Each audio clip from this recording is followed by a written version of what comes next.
This is your call to action. Get prepared, America. Economy, survival, energy, disasters. This is USAPrepares.com.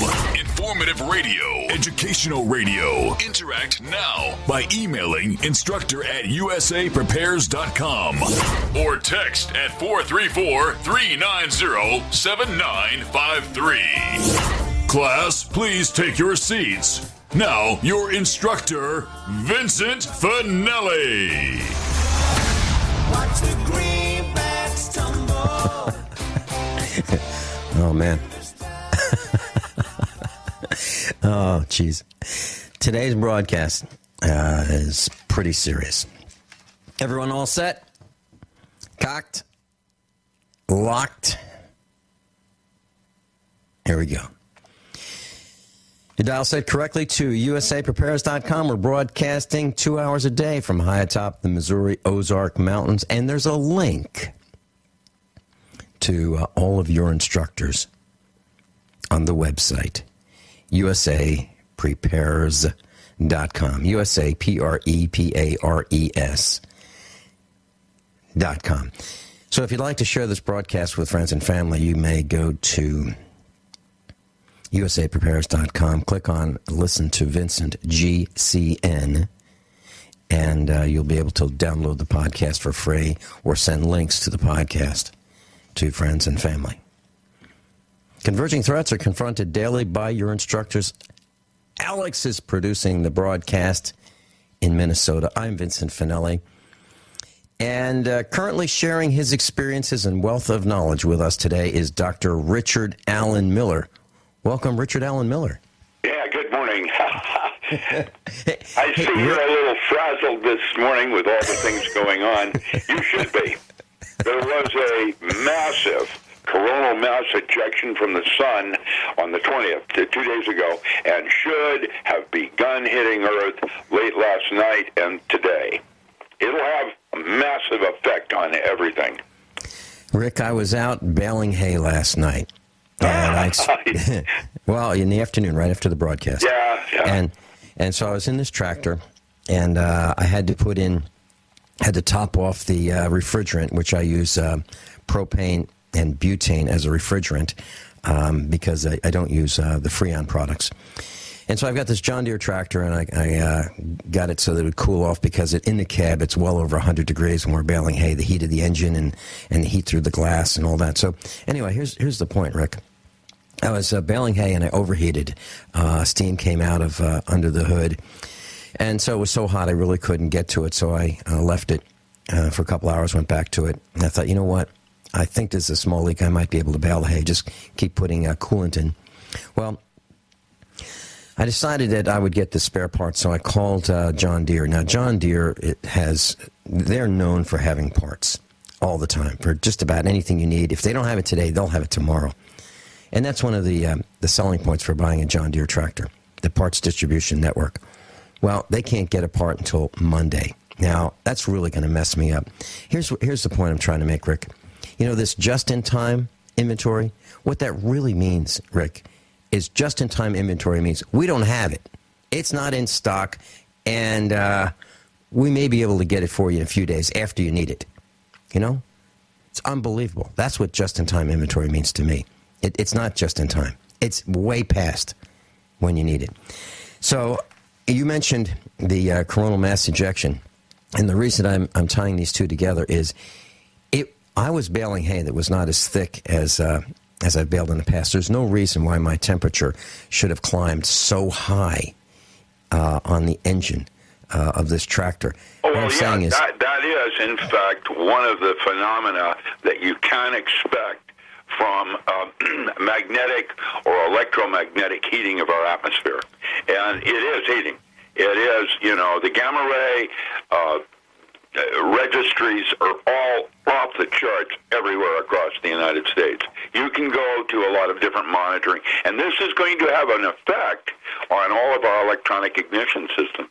It's going to actually mess with it big time.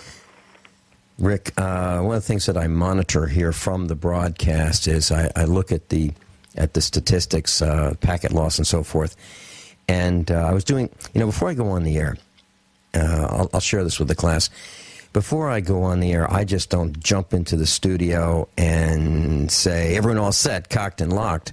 I do about a half hour before, at least, I do a final equipment check. And I will check the microphone, the mixers, the audio processing equipment, all the computers. I do like a pre-flight check. And what I noticed during the pre-broadcast check today was there were dropouts of packets, because I have a destination I send packets to see how long it takes, the return rate, the dropout rate, and so forth. And I was losing packets before the broadcast started. So I think you're right. I think something's going on. There will be.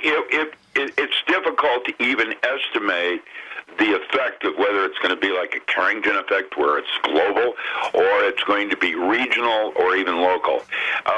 Right now, we're in the middle of it, and I personally would not recommend going outside unless you're really well shielded. And what I mean by that is the gamma ray count is up enough that there's a high probability of skin cancer. There's a high probability of blah, blah, blah, blah, blah. There's a whole list of things that when the sun is emitting dangerous particles, it's best to have some kind of protective covering to protect you from the extra that's happening. And there is a lot of extra right now.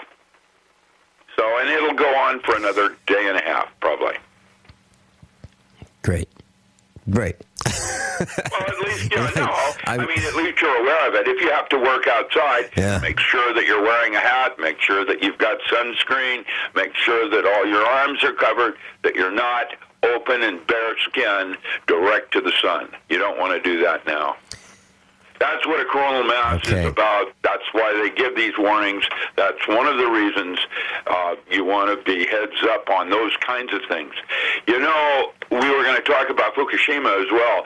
When I said that Fukushima is radiating now worse than ever, that is an understatement.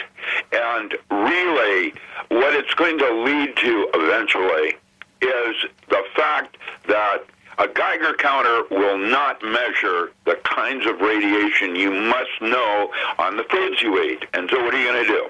Well, the way it's going to ultimately play out is that all receiving grocery stores will most likely have to have a mass spectrometer. And inexpensive.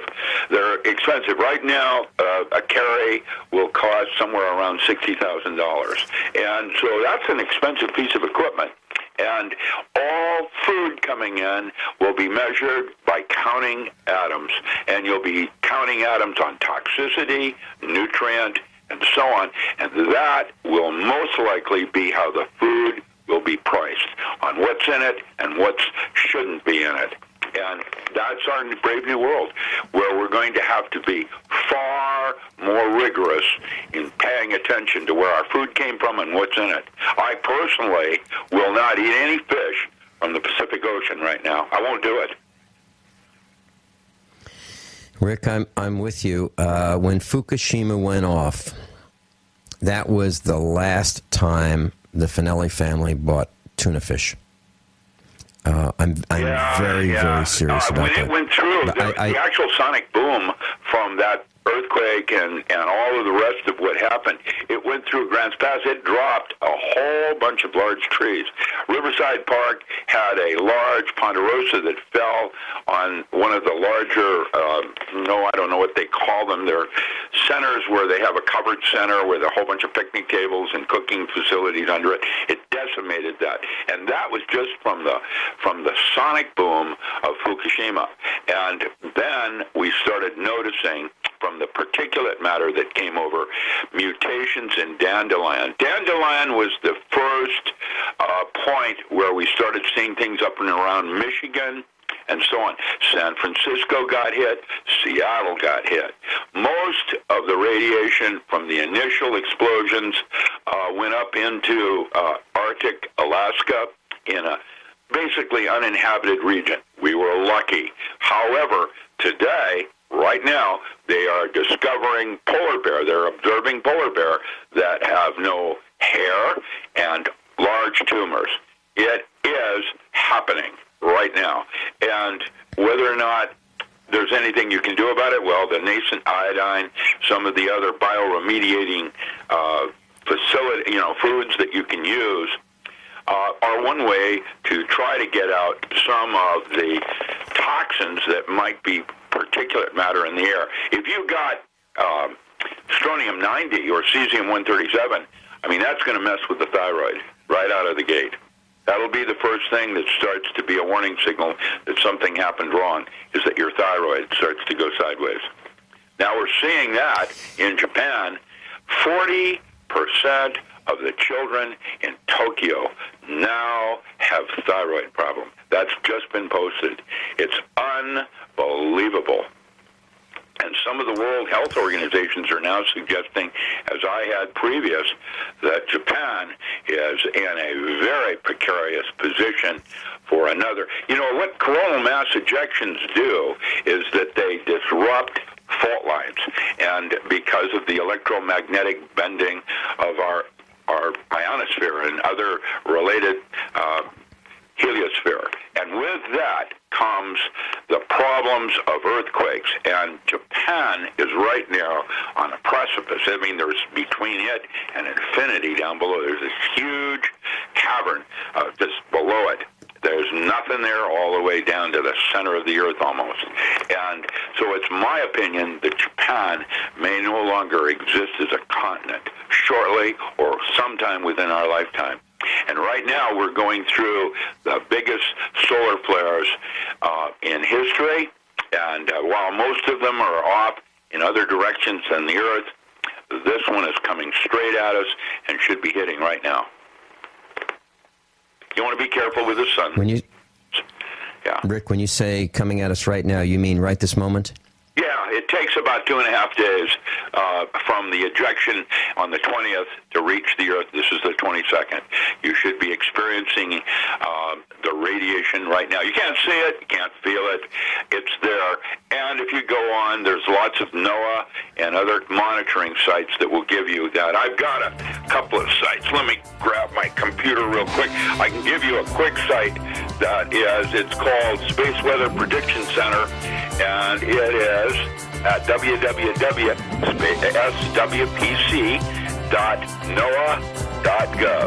That's the Space Weather Prediction Center for the National Weather Service at NOAA, which is, and that has current space weather conditions at any given moment. Class, Dr. Richard Allen Miller's with us, and he's been presenting information about the coronal mass ejection that happened on the 20th of this month, a couple days ago. And today is the 22nd, and the electromagnetic radiation is here and will be with us for, what, another day or two, Rick? Yeah, about 2 days, yeah. It'll be a spread because when it releases it coming at different velocities, and so we have a packet of, of charged particles coming at us. A burst. Okay, Rick, so when these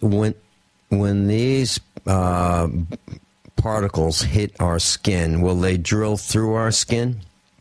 Mostly, yeah. And enter our body? If they hit something wrong, then you have cross-linking, and that's your cancer. Usually not. They're going so fast, they just, poof, they're gone. But you really need to have some screening because there's side bands, not the gamma rays. The gamma rays are, so small, it probably won't mess with anything. But the side bands will create hard ultraviolet radiation, that kind of thing, and then atmospheric phenomena, which is toxic.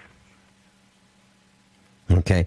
It's all toxic, Rick, I just got a text. That's why we have an atmosphere as a shield, kind of thing. That's why Mars is iffy and you have to live underground. You need some sort of shielding. Imagine being an astronaut in space with nothing between you and the universe, essentially.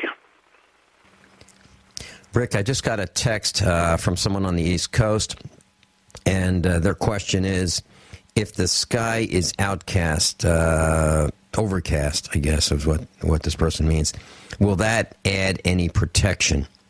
So that's a good question. Yeah, some, because there are certain frequency bands that will be absorbed by water. But water isn't the bottom line, and there are other gases, helium, whatever, that will also help absorb. The overcastness is not a protection against coronal mass, however. And that means just even though it's overcast, you're still going to get zapped by the sun. Okay. And this is something that's... that you're not seeing things. That's what overcast does. It mostly screens in the visible light region. Doesn't take out a lot of the hard ultraviolet. Some of the other that will be bursting in that little packet of information.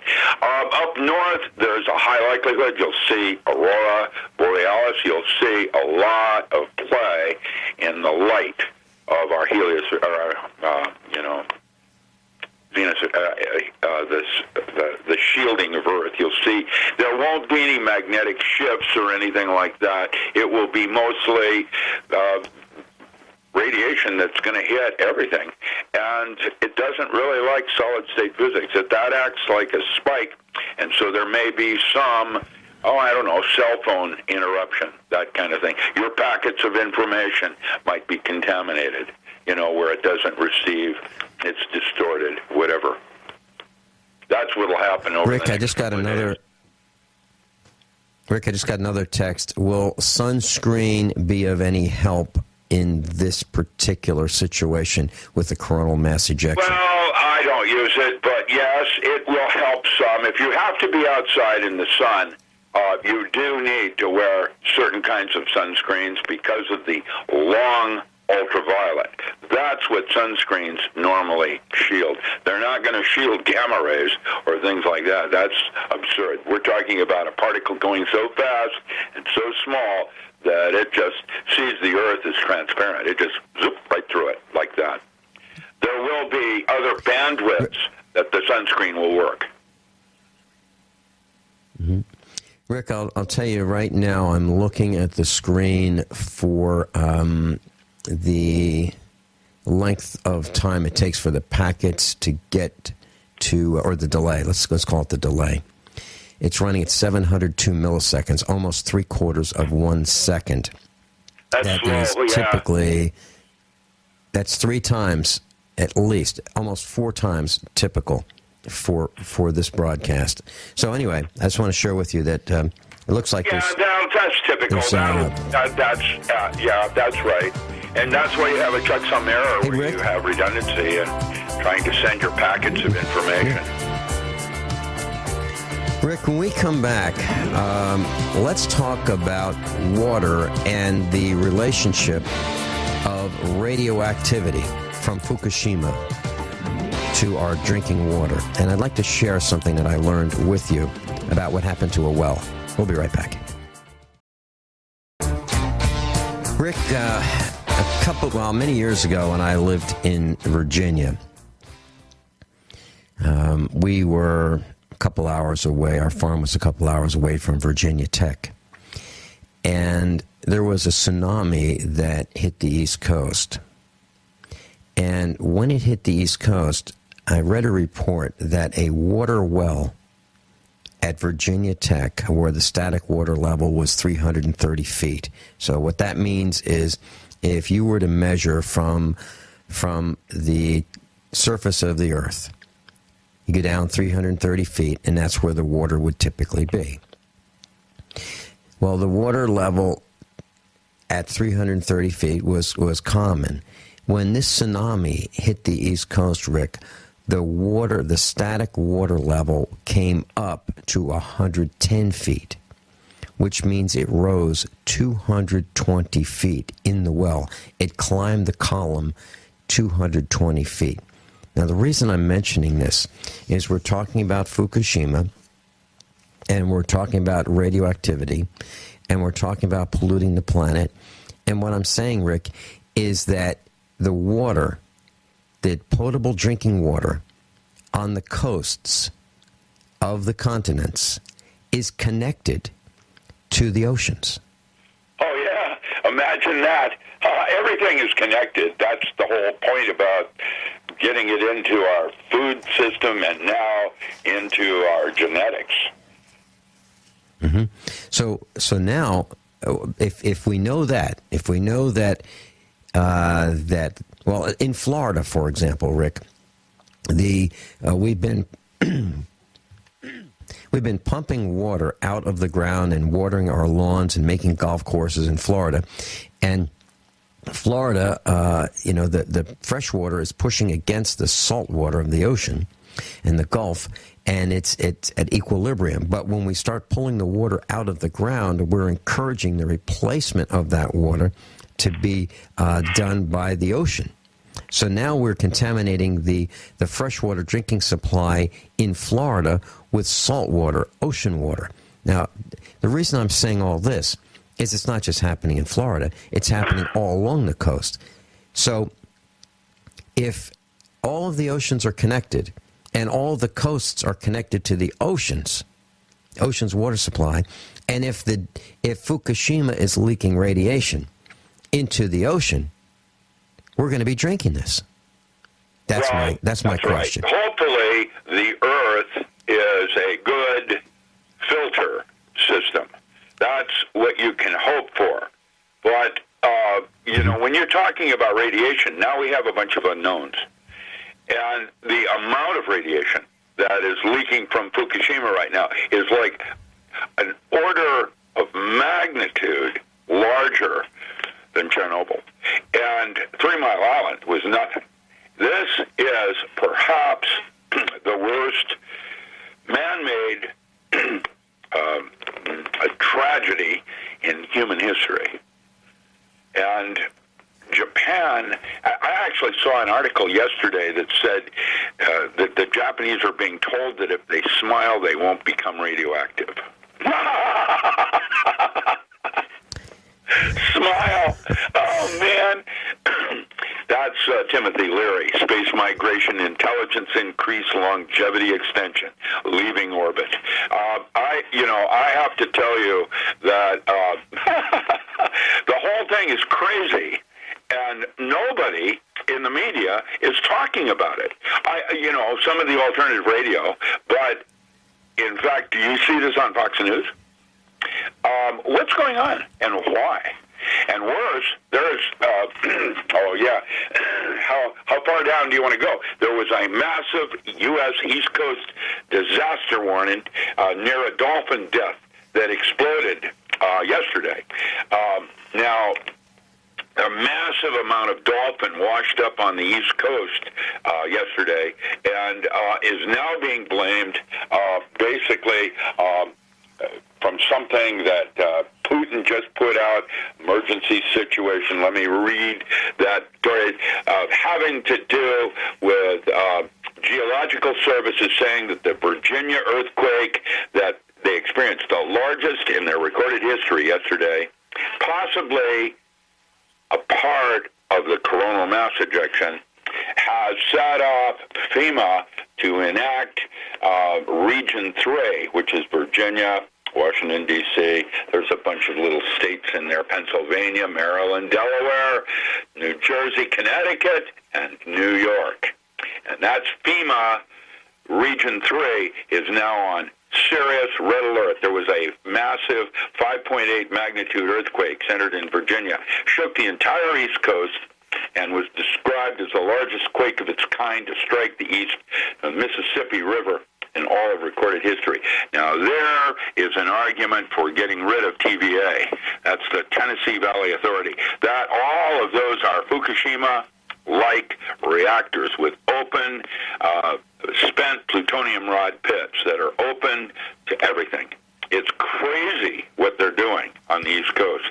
And now, EMERCOM has states showed that has shattered previously unknown fault zones extending from Richmond, Virginia, outward to the Atlantic Ocean region and stretching upward to the Chesapeake Bay. We're the largest estuary in the United States. And right now, there is a fish warning, a major fish warning going on the East Coast having to do with these released spent gases from volcanic coming up through the ocean. Probably is what killed the dolphin. Probably will be why the FEMA camps will then now need to be dispensing water and possibly food. It's unbelievable, and it gets worse. The follow-up articles that are about that right now are talking about a 9-week training course for UN peacekeepers to learn urban warfare, English, and U.S. weapon systems beginning the 4th week of July. There was 386,000 troops that were to be completed by October 1st. There was $11 million in antibiotics that were delivered to FEMA Region 3 by October 1st. FEMA purchased orders of over $14.2 million worth of MREs and heater meals to be delivered October 1st. Wonder what this is all about. Oh, and I forgot, 2,800 MRAPs, those are Humvees and things like that, to be delivered to the Department of Homeland Security October 1st.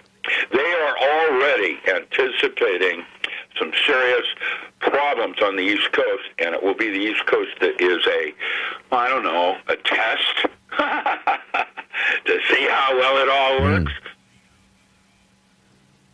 Rick, the story talks about 160 dolphins. They say, they can handle 25. 160 is way more than they can handle. But this is exceptional. Yeah. And something else is going on out in the East Coast. I first thought it was Fukushima. It's not. It's most likely something you and I have not talked about, pathogen X from GMOs.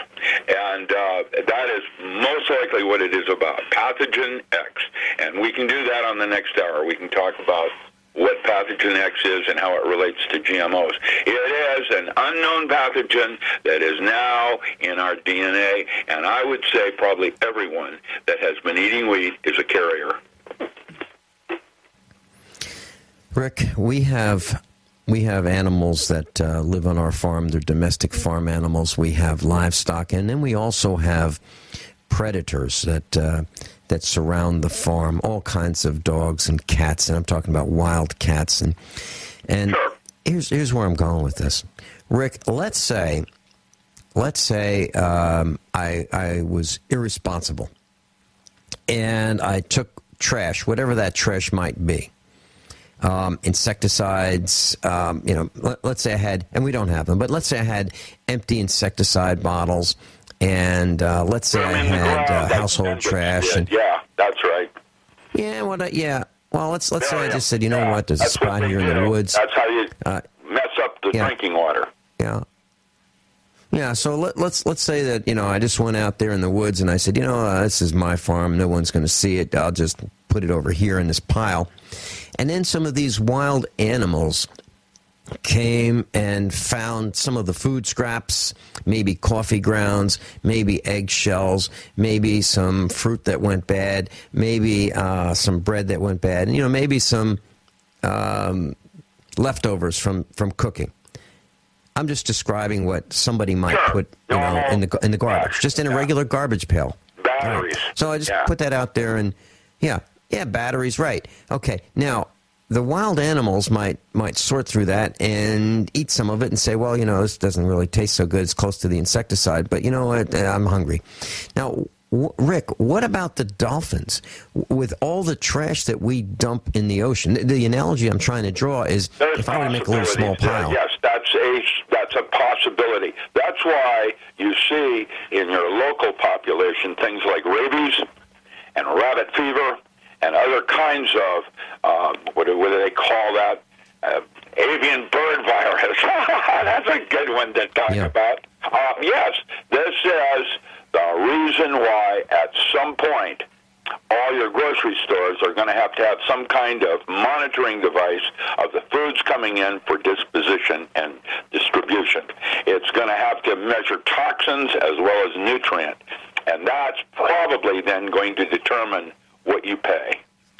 for your food you eat. And that's one argument for why it's really a good thing to know where your foods came from, and why would you want to eat something from Mexico when the farm next door to you might be struggling and have a way to trade or barter their production with things like your cow.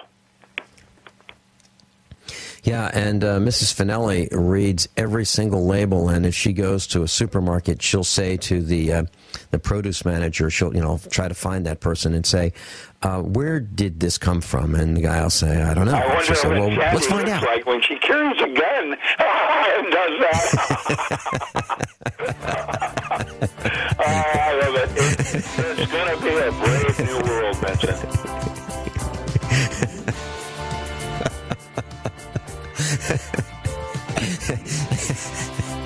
Yeah, we'll be right back.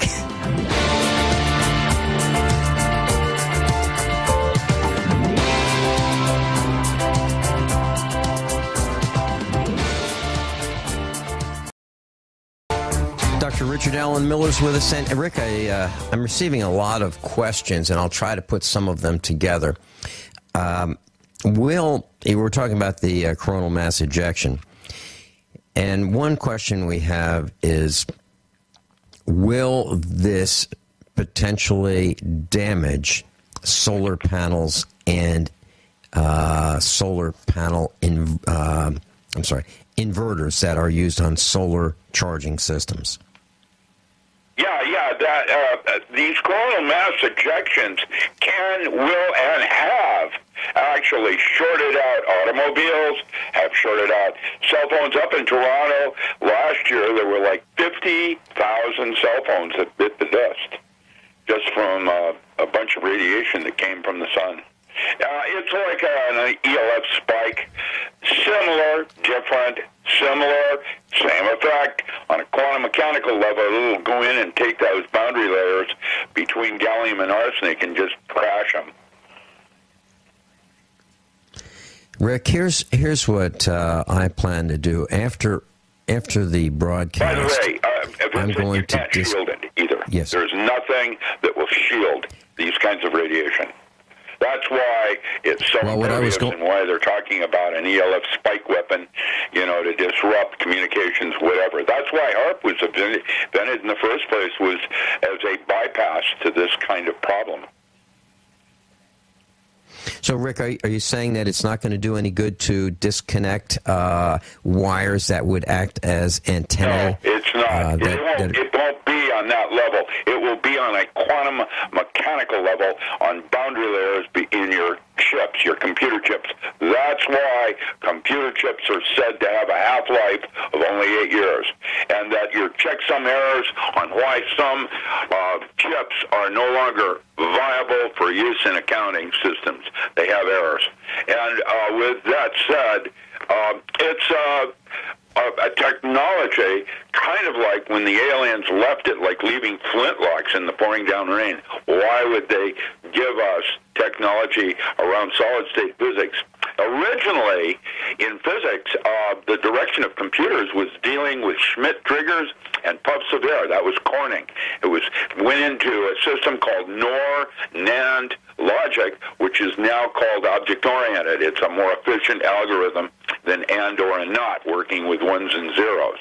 And that system was impervious to gamma rays in space because it dealt with a much larger system of air, puffs of air, and little triggers where a ball of air would come in and switch it over to that system.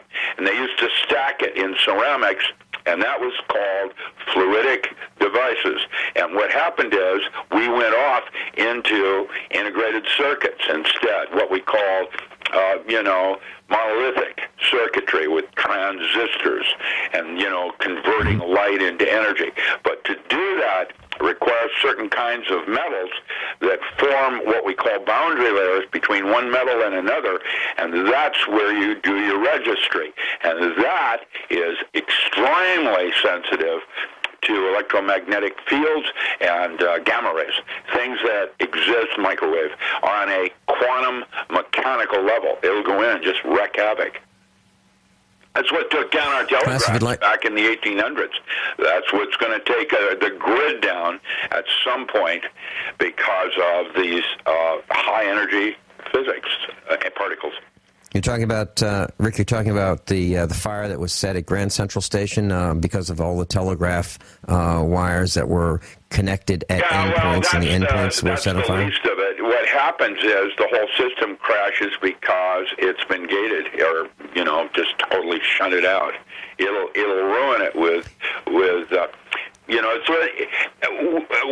what a computer chip is two similar metals in the alkali halide series that are bounded together. Arsenic and gallium, for example, would be typical in your computer chip. And where those two metals bond together creates what's called a forbidden zone, where you can set up arrays of information of yes or no, and that becomes your memory, if you will, of how you store information on a disk.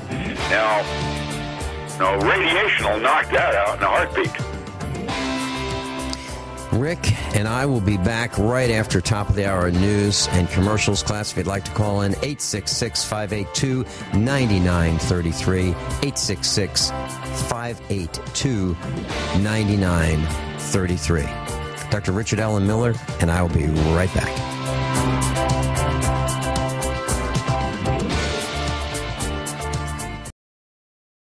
This is your call to action. Get prepared, America. Economy, survival, energy, disasters. This is USAPrepares.com.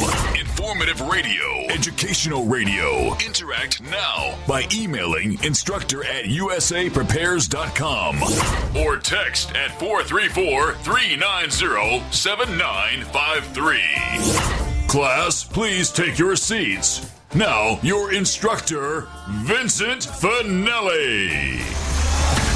Watch the greenbacks tumble. Everyone all set? Cocked? Locked? This is hour number 2, USAPrepares.com.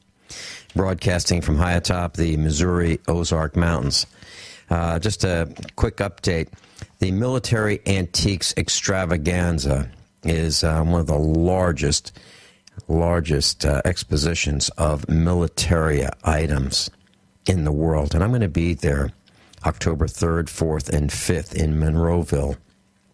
That's near Pittsburgh, Pennsylvania. I've been to the show many times, and I know the owners of the show, and they're going to be on the air with me. We're going to talk about military antiques coming up. I'll let you know the date soon. But I'm going to be broadcasting live, and I got a call from Galen David. I know him well, and he and I are going to be broadcasting live. We're going to be talking about military antiques. And what are we talking about? Well, we're talking about the Revolutionary War, the war between the states, also known as the Civil War, World War I, World War II, Vietnam, all the wars where there are cloth items, uniforms, badges, and so forth. We're going to talk about the Nazis. We're going to be talking about Nazi military items. We'll be talking about some of the neat things that you can buy, including artwork painted by Adolf Hitler and some other very famous artists. So I'm going to be there, and I think it's going to be a lot of fun. And I wanted to go for years, but I haven't been able to do it because of the broadcast. And so I called the owners, and I know them. And I said, would it be okay if I came to the show? And by the way, the only way I can do it is if I broadcast live, because I don't like to have reruns here. And so I'm going to be doing that. So it's going to be a lot of fun. So it's going to be educational for everybody. So that's one thing I wanted to mention. And Richard Allen Miller is with us. Dr. Richard Allen Miller, Rick Miller as he trades. Rick, Vice President Joe Biden's son, Beau Biden, had a stroke a couple years ago. He's in the hospital right now. He has a mass on his brain. They've done a biopsy. He's scheduled to be discharged from the hospital tomorrow. A mass on the brain, that sounds like a brain tumor. I'm not a doctor, but what else would a mass on the brain be? And I'm wondering, with there's like a rash of brain tumors. I'm not speculating. I'm just saying that I don't know what a mass would be other than that. Maybe someone could give me some information and help me understand it. But I'm seeing and reading about a rash of brain tumors, and I'm thinking that there is a real high degree of correlation between brain tumors and cell phone use. Rick, what do you think? Well, yeah, the original scientist that was on Mike Wallace, 60 Minutes, did 6 broadcasts with Mike. The 6th one, right immediately after he did it, he died of a brain tumor. Tumors are different than cancer. It's important to understand the difference on that. Basically, he said, in so many words, that the actual chip that he created for frequency bands and why they chose up in the upper atmosphere that bandwidth for broadcast was semi-arbitrary. There was a whole bunch of frequency bands. Why did they choose this little narrow one? It wasn't about the chip. It was an arbitrary thing. They can regulate that part. He said in the last interview it was basically that there were too many people on Earth and they purposefully made cell phones to be toxic. Rick, if you think about it, if you think that if those who think these things up decide that there are too many of us, and then they decide they can create a technology that we will purchase and we will pay for to become addicted to cause our own demise. What a great plan. Well, what yeah, that's great exactly plan. what and the New World Order concept is truthfully all about. Who makes those kinds of decisions is beyond me. But the fact is, cell phones are toxic. They are absolutely toxic. One of the reasons why I'm using a speakerphone rather than up in the first zone right next to my brain, I will use a track phone only. When I was back with you, I got rid of my world phone. I did not want that GPS or any of that part of it into my system, whether it's someone watching where I'm going or broadcasting through my brain with playing Russian roulette where I spin the barrel, see what happens next. Cell phones are actually very toxic.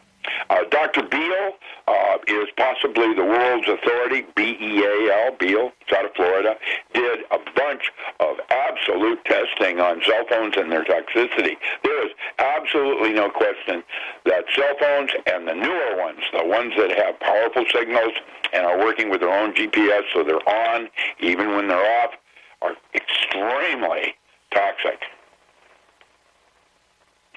I contacted the designer of the tri-field meter, Rick. You were talking about that. Good. Norm Shealy talks about it. I called him up, and he and I chatted, and I got one. I got a tri-field meter. It's at the farm, and Rick, I've been walking around the farm with that's enlightening. Well, actually, where we live is fairly okay. Yeah. And even in the studio, Rick, even in the studio is a big radiation center, I must say. Must look like a big pin of light from space. Big bullseye. Rick, I'm right here. I was really careful to use shielded cables and a lot of grounding and so forth, and all of these monitors are as far. Rick, if I reach in front of me, I'm doing it right now. You can't see because I don't have a camera on me, but I cannot touch the monitors. On film. I can't touch the monitors. Are so far away. I can't touch any of the equipment, literally, other than the keyboard and the mixer and the telephone. I can't touch any of my equipment without stretching. So that's because I have it purposely as far away from me as I can get. It's an R-squared law. For every inch, it drops off by 50%. So Rick, I measured it, and the electromagnetic radiation in the studio is really low compared to at a radio station. Way low. As a matter of fact, it's lower in this studio than it is just walking around in Springfield, Missouri. So, and here's the point. That's because Springfield is a toxic zone. Right, and I think it's making people grumpy there. And so I try to avoid Springfield as much as possible. Yeah. But Rick, So I took this tri-field meter and I brought it up to our dishwasher. We have a General Electric dishwasher. Yeah. And it pegs the needle when you go right up to the dishwasher in terms of magnetic radiation. It pegs the needle all the way to the right. So, well, and that's because it's unshielded. They just threw that together as an inexpensive way to clean your dishes, and you can imagine And it's right where the computer is. Right. Now, we used to have a Kenmore brand dishwasher, which had a metal skin on the front, just a thin sheet of metal, and it was painted black on one side and painted white on the other. So you could have a white dishwasher or a black dishwasher, or you could opt for the ultra deluxe stainless steel skin, but it was all the same dishwasher. Now, that also had the computer behind plastic, but the skin where the dishwashing compartment was, that had a little bit of metal skin on the front. But the rest of it is plastic, and I'm sure that leaks just as much electromagnetic radiation as this General Electric. Yeah. Right, and then, so here's what I did, Rick. I went up to the microwave oven, and it's got a computer, and that has electromagnetic radiation even when it's not being used. But when you turn that thing on, bam, it pegs the needle all the way to the right. So that thing leaks. The dishwasher leaks. I'm talking about electromagnetic radiation. If you go toward I'll tell you what really leaks. A stereo system with a big transformer. You're now starting to get it, aren't you, on what's toxic in your home? Well, I'll tell you what. I mean, I have in the studio. I have a vintage. I like it because it's got a knob and a logarithmic dial rather than a digital display. A Technics by Panasonic. It's about an 80-watt receiver because I broadcast on a couple radio stations, and sometimes I like to, tune in and listen. Well, I've got one of those, a stereo receiver in the studio, and that thing, man, oh man, that pegs the needle all the way to the right when I power that up also, and that's got a large transformer. So what I'm saying, Rick, is it's here. It's here, and this is nothing compared to most environments where people have wireless routers in their homes.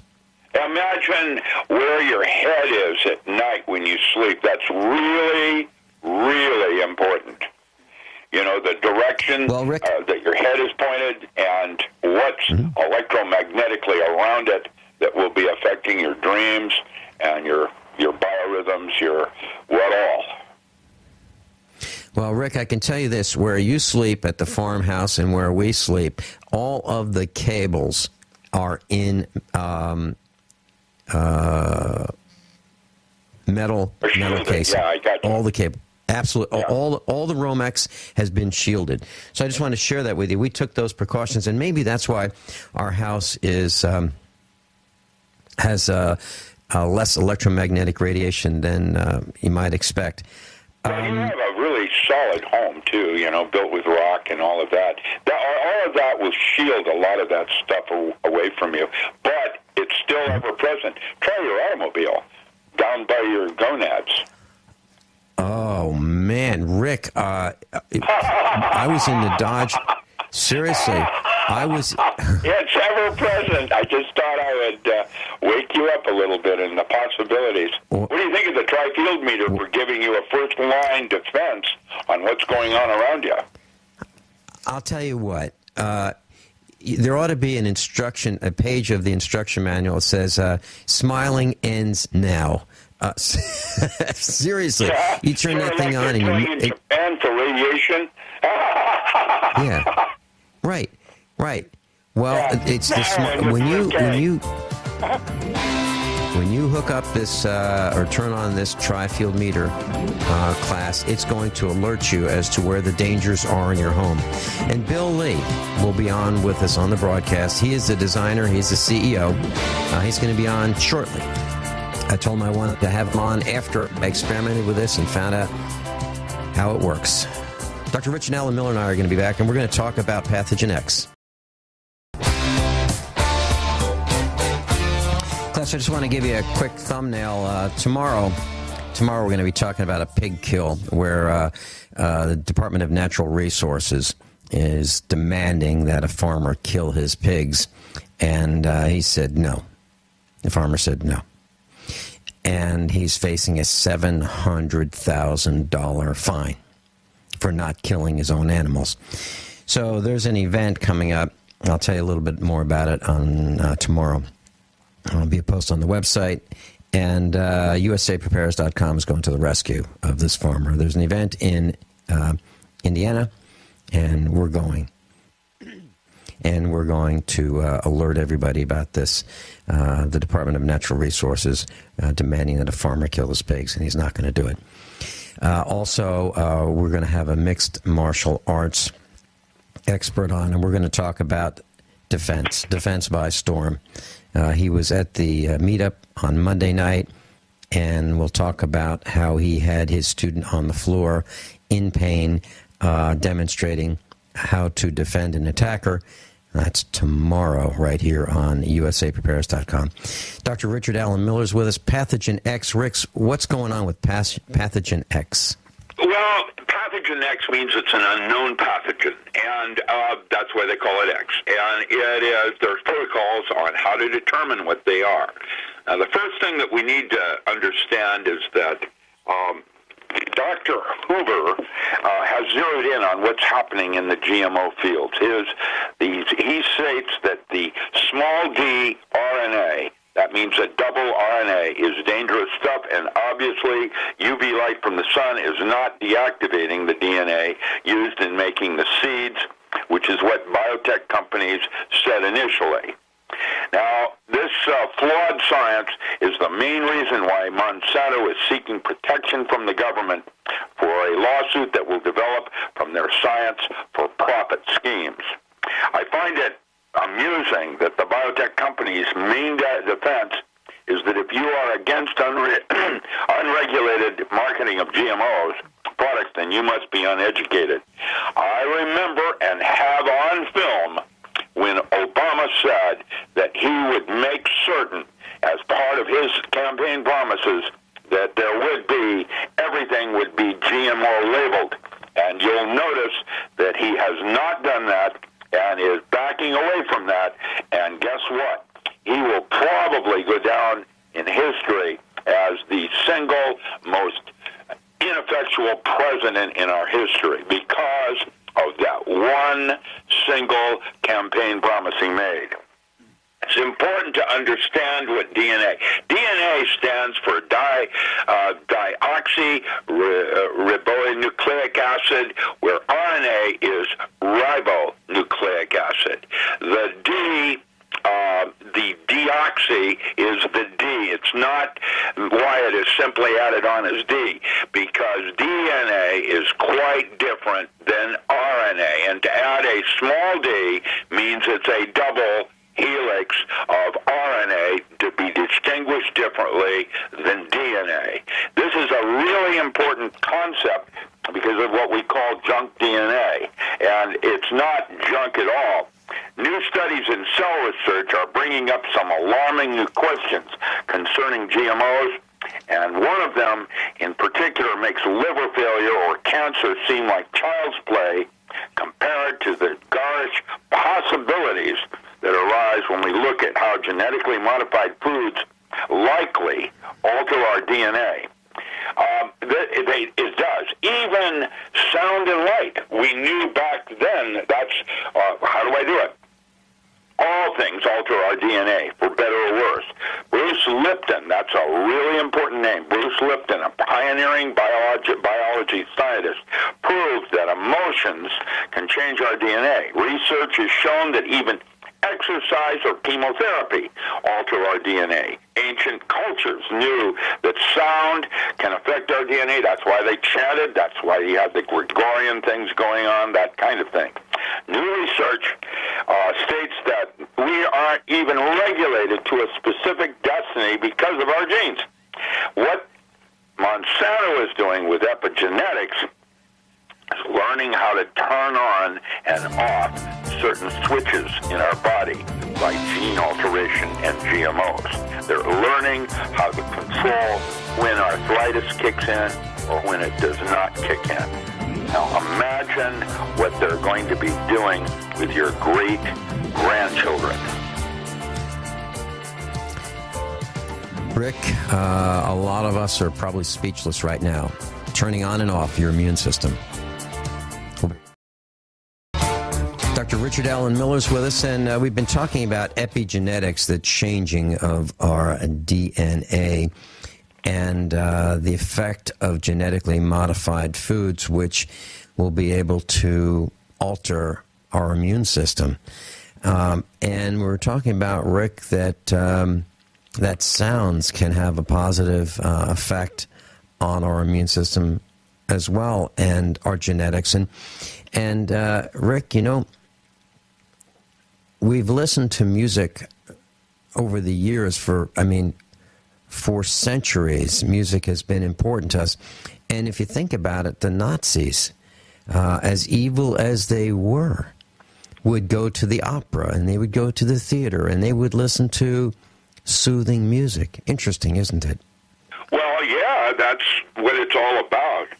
The thing that I'm concerned about is the double-stranded RNA that's created by Monsanto can allegedly turn off certain gene signals and turn on others. Usually, if you put in a Roundup-ready gene into a plant, it requires a protein that can make a Roundup-ready plant that can resist Roundup and still grow.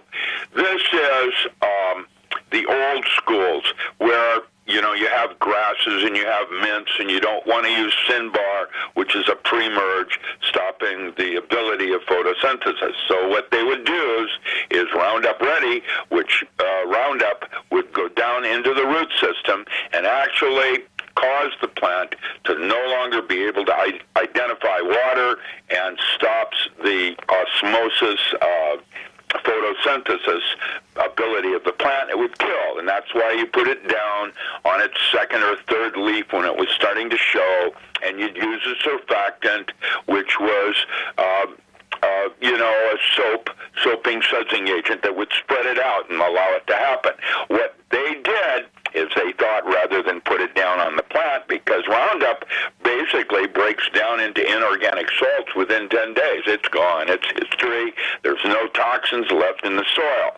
However, if you put it in the plant itself to make it resistant to Roundup, now what happens next is you have a plant that has a small gene splice in it called dRNA.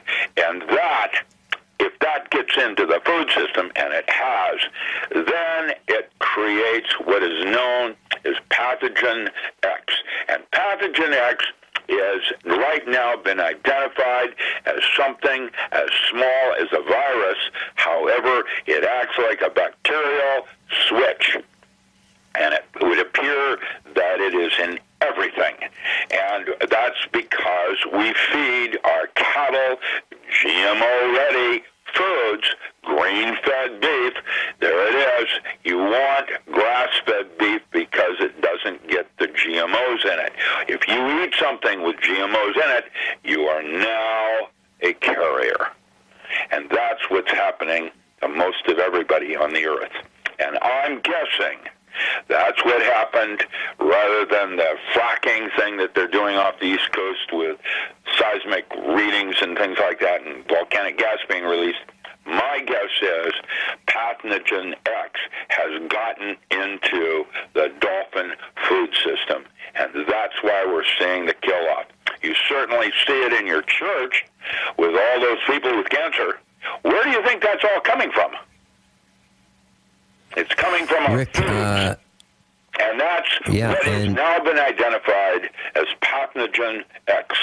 And it's on the internet. The scientist you want to look under will be Bruce Lipton and his work. Dr. Huber has another one that's been doing it. And you'll notice that nobody is being accountable for this. It's unbelievable. That's exactly, By the way, that's exactly right. Some thunderstorms, which means it's starting to rain right now here in Grants Pass after it was 100 degrees yesterday. Now we have some lightning storms. I'm guessing some of this has to do with the coronal mass ejection, and that will possibly create more forest fires here in Oregon. Rick, Dr. Shealy has been talking about avoid wheat for a long time. That's it. That's the killer. Right now, it's wheat. I would not eat, and it's in everything. Anything that's processed will have wheat in it. You just have to start thinking about your diet and the elimination of some of this stuff. Rick, I've noticed that a lot of people lately are really tired. I mean, worn out, tired. And they are lethargic, no energy, inability to start, inability to continue, inability to finish. They just want to flop on the couch and pass out in front of the TV. Do you think that the modifications to our food have done this to us? I think there's absolutely no question that there's a vector there. And to what extent, I can't answer that. That's why I ask it, the question. Because Rick, I have a concern. Rick, you're a couple thousand miles away from us here in Missouri. You're in Oregon. Are you seeing the same things about people being worn out? By the way, Vincent, when you told me your coverage, we have right now, this moment, listeners in Australia and England that have contacted me already. Of course, Grace Thorne and some of the others, Joey, that write to me on a daily basis now. It's very interesting how broad-based your little radio station is actually getting out to. It surprised me yesterday when I started realizing you're in Australia being listened to right now. I know. Rick, what's I don't know if I don't know if I told you this, but we're on two satellites. One is covering North America. It's called Galaxy 19. And there are thousands and thousands of these satellite antennas pointed at Galaxy 19. And Joyce Riley and a whole bunch of us on Alex Jones are on Galaxy 19. And then there's another satellite that we're on in Europe.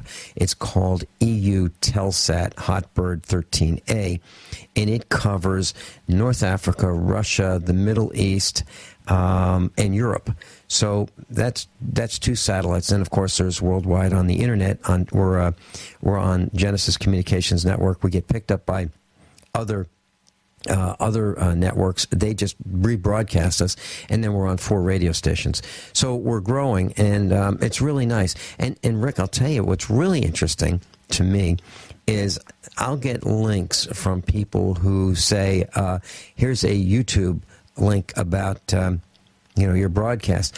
I don't know who these people are. They seem to find it interesting enough to record the audio, download it from you're doing really good Genesis. Radio, and that's the important part. You're starting to try to truly give, without scaring people, trying to empower them, like wheat. That is a good place in food choices to start, because that is the weaponization of wheat has been the first thing they're doing. Soybean, of course, transgenic soybean is now used as a delivery system for inoculating our children. They no longer need to give them a needle. They put it in their food. Rick, the amount of evil that we're talking about is just beyond belief. I can't imagine. Greed. And there is. Obama actually made it his primary campaign promise that he was going to stop this nonsense. That's why there's this big impeach Obama. He didn't do any of it. And he didn't bring down Monsanto that runs the presidential office. I mean, I'm not kidding. This is out of serious control. Monsanto itself will most likely in the next 2 years, because of public outcry, blow up. But don't worry, they'll just find something to replace it, more insidious even. And that is truthfully what it's actually happening right now. And the only thing that's probably going to stop this nonsense is a massive global event. And that could be Fukushima. Rick, I'm thinking about all of our instructors, the faculty, that who we are, and I think if we put all of us in a room, Rick, and we were tasked with killing 70% of the world's population, we would probably all be fired for not being able to deliver an answer because it's foreign to us, Rick. Yeah, it's foreign. Well, we don't think in these terms. Protect the idea of the the Hippocratic Oath, the purpose of medicine, the purpose of health versus healing. The whole thing is nuts. I had athlete's foot, went to the hospital emergency. I couldn't walk. They gave me Lamisil, the usual zinc oxide stuff, and it didn't work. And for 4 months, I've been a cripple.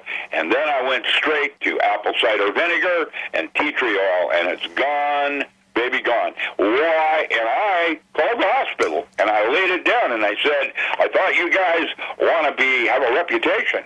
And the problem is they have insurance companies that regulate what a doctor can and cannot do. And alternative medicines, old household remedies, are illegal. It all comes back to pharmaceutical houses and their control on our health. And that includes labeling on our foods and the experiments they're doing in the world. And what they'll do is, if it's a government agency, they'll simply, like HARP, close it down, have a private industry manage it, and then its Freedom of Information Act is no longer applicable. There it is. Read it and weep. Loopholes, loopholes. Hour number one, Rick, today we were talking about Fukushima. And when we come back, I'd like to talk about ways of filtering our water, because as the radioactivity lands all over the planet, it's contaminating our potable water supply. We've got to have water to stay alive. And I want to tell you what I learned, and I'd like to discuss it with you when we come. Dr. Richard Allen Miller's with us, and I want to let you know, Rick, I sent you a package. You should have it, a big box. You should have it today, tomorrow, the next day. My radiation is using a Berkey. By the way, I had a quick question. Where did it come up that he's now called the Berkey guy? I thought it was the freeze-dry guy, and that was the only guy that I knew, and now we've got a Berkey guy. How does that work? Well, Ricky, the Berkey guy is an advertiser on Genesis Communications Network, and the freeze-dry guy also advertises on Genesis, and the freeze-dry guy also is a sponsor of USAPrepares.com. So he is, the freeze-dry guy, and he's a good guy. Ron's my friend, and I want to make sure they're trying to capitalize on his advertising, probably. Well, he's been doing it the longest. The freeze-dry guy is a really good guy. By the way, Rick, I've got a question about water filtration. Now, from what I remember in chemistry and physics, if we distill water, we will leave behind radioactivity. Is that correct? That is correct, yes. You can distill the water, or a reverse osmosis will take most of them out. If you're dealing with iodine 131 or one of those radioactive, that often, it emits gamma rays. It basically is considered a beta radiator, and is in a gas form, and sometimes reverse osmosis will not remove that kind of radiation.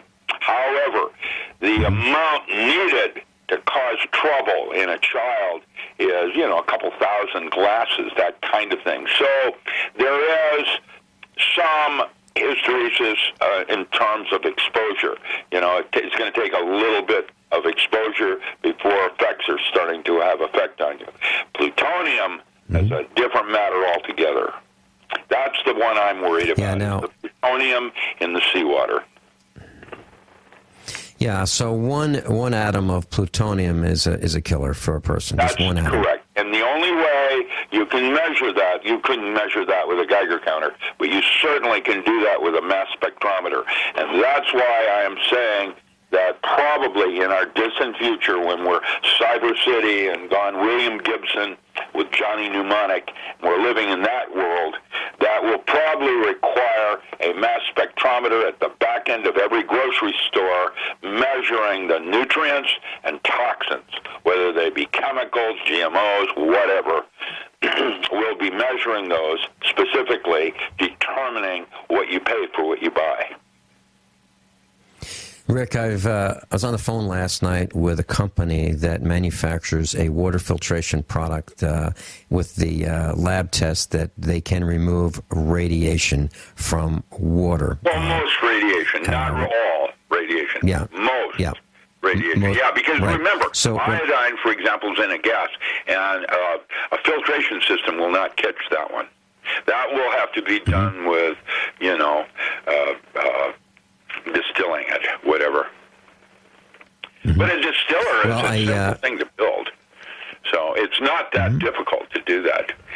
At some point, all of us are going to have to go that path. We can't just assume everything's okay.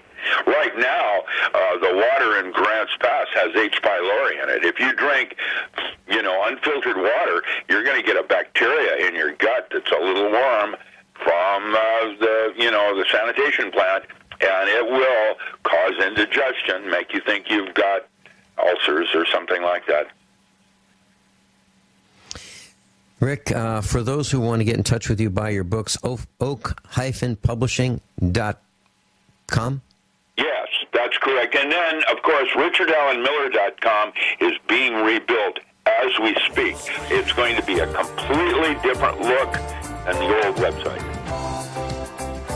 oak-publishing.com. oak-publishing.com or oak-publishing.com if you'd like to get in touch with Dr. Richard Allen Miller. Purchase any of his books. They're available on the website. And Rick, why don't you tell us what OAK stands for? Well, the Organization for the Advancement of Knowledge. It was also a secret, the Order of Ascending Kundalini, but don't tell. Class, above all honesty and integrity, what happens next is up to you. Thanks so much, Rick.